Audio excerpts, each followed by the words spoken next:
लो जी बड़ी देर हुई लाहौर च रहिंदे ते तकरीबन अज कोई 1982 तो लैके कोई 43 साल हो गए और इत्थे रावी रोड से ही रहायश रही शुरू जो लाहौर आए, लेकिन 12 दरी आने का इतफाक शायद एक दफ़ा असी को मुस्लिम यूथ फोर्स की पिकनिक मनाने इत्थे आए सी। अज फिर मौका मिले 12 दरी आने का। यदी तारीख कुछ इस तरह जी जी कि भी बाबर ज़हीरुद्दीन बाबर की वफात 1530 होती है तो वह एक तो बेटा हुमायूं सी, दूसरा वह बेटा कामरान सी। वो कामरान ने बगावत की थी और उन्हें लाहौर से कब्जा कर लिया और हुमायूं ने आगरे वगैरह से कब्जा कर लिया। तो दिल्ली वाली नहीं सन आए, उन्हें फिर अपने लिए इत्थे एक 12 दरी बनाई। उस वेले जड़ा जिथे मैं इसलिए खड़ा है ना जी, ये रावी की जगह है, दरिया रावी इत्थे चलता सी। एदा मगरबी कोना सी जिन्होंने असीं शादरा कहते हैं, और एदा मशरकी कोना जिथे बत्ती चौक और रावी रोड और बाकी सारा शहर उन्हें मगरबी साइड के उत्ते एक इमारत बनाई और ये 12 दरवाजे रखे। दरख्तों के पिछे तुहानूं नज़र आ रही है। उन्हें पानी तो बिल्कुल पिछों कोई नहीं आता, बारिशों कुछ ना थोड़ा बहुत पानी आता है। तो बहुत सारे मल्लाह ने जिन्हों की कश्तियाँ ने और वो मतलब सैर सूर करवाते हैं और इस लैके जाते हैं। अज असी इत्थे प्लांटेशन लिए आए तो दिल किया कि असी भी अज दरिया की सैर भी करिए और 12 दरी भी देखिए, तो थानू भी दिखाइए कि 12 दरी है। बड़ी तारीखी जगह है, यानी 1540 च बनी है तो 1540 तो लैके अज तक 15 घट 500 साल हो गया। ये सब तो पुरानी बिल्डिंग जी है ना जी, इत्थे दी मौजूद है। तो मेरे को मोबाइल ले लिया जी अब्दुल्ला साहब ने, तो ये हुण बना रहे हैं। तो मैं थानू दरखास्त करनी सी कि लाहौर शहर भी बहुत कुछ है। देखो तकरीबन 500 साल पुरानी एक इमारत अज भी दरिया के दरम्यान खड़ी है। वो कोई इंजीनियर ही होएगा ना, कोई अकलमंद ही होएगा ना जिन्हें सोच के कि किस तरह कितनी गहरी बनाए, कितनी उच्ची बनाए, केड़ा पत्थर लगे, केड़ा सीमेंट लगे ताकि ये चीज़ां महफूज होण। तो आया करो लाहौर शहर में भी देखा करो, जिथे मर्जी तुसीं जाओ, लेकिन अपना लाहौर तो जरूर देखा करो। मैं भी बड़ी देर बाद आया और अज मैं इत्थे प्लांटेशन लिए आए तो असीं क्या कि अज फिर इनू देखे बगैर नहीं जाना।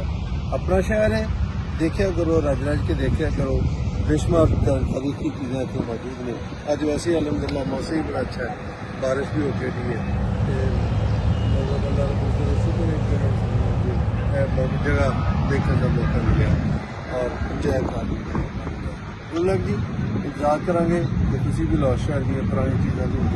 शुक्रिया अब्दुल्ला साहब, हम आपका भी शुक्रिया अदा करते हैं। लो जी बड़ी देर हुई लाहौर च रहिंदे ते तकरीबन अज कोई 1982 तो लैके कोई 43 साल हो गए और इत्थे रावी रोड से ही रहायश रही शुरू जो लाहौर आए, लेकिन 12 दरी आने का इतफाक शायद एक दफ़ा असी को मुस्लिम यूथ फोर्स की पिकनिक मनाने इत्थे आए सी। अज फिर मौका मिले 12 दरी आने का। यदी तारीख कुछ इस तरह जी कि भी बाबर ज़हीरुद्दीन बाबर की वफात 1530 होती है तो वह एक तो बेटा हुमायूं सी, दूसरा वह बेटा कामरान सी। वो कामरान ने बगावत की थी और उन्हें लाहौर से कब्जा कर लिया और हुमायूं ने आगरे वगैरह से कब्जा कर लिया। तो दिल्ली वाली नहीं सन आए, उन्हें फिर अपने लिए इत्थे एक 12 दरी बनाई। उस वेले जड़ा जिथे मैं इसलिए खड़ा है ना जी, ये रावी की जगह है, दरिया रावी इत्थे चलता सी।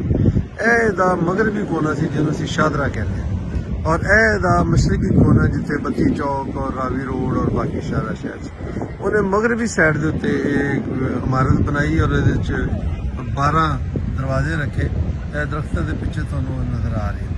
उन्हें पानी तो बिल्कुल पिछों कोई नहीं आता, बारिशों कुछ ना थोड़ा बहुत पानी आता है। तो बहुत सारे मल्लाह ने जिन्हों की कश्तियाँ ने और वो मतलब सैर सूर करवाते हैं और इस लैके जाते हैं।